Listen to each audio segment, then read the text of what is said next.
On est souvent amené à faire tourner son modèle à l'écran pour mieux voir un endroit précis. On le fait alors, par exemple, à l'aide de l'icône présente dans la barre d'icônes, ce qui permet de faire pivoter l'ensemble comme on le souhaite.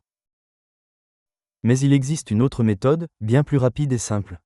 Je maintiens la touche Maj du clavier enfoncée ainsi que le bouton central de la souris, et je peux alors effectuer la rotation de la même manière. Et ce qui est particulier avec cette fonction de rotation, c'est que je peux y accéder à tout moment, même au cours d'une opération en cours. Prenons l'exemple de la saisie d'un composant quelconque. Le composant est maintenant accroché au réticule, et je peux dès à présent faire pivoter l'ensemble à l'aide de la touche Maj et du bouton central de la souris, comme je le souhaite. Une fois le pivotement terminé, je relâche le bouton de la souris.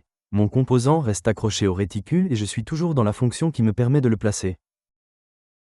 La combinaison à utiliser dépend du comportement de la souris que vous avez défini.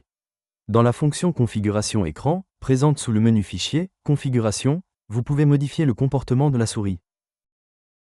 Actuellement, je suis réglé sur le mode standard. Le mode ancienne utilise d'autres combinaisons. Ainsi, en choisissant cet ancien mode, j'utilise la touche Maj du clavier et le bouton gauche de la souris. Bien sûr, l'effet est le même.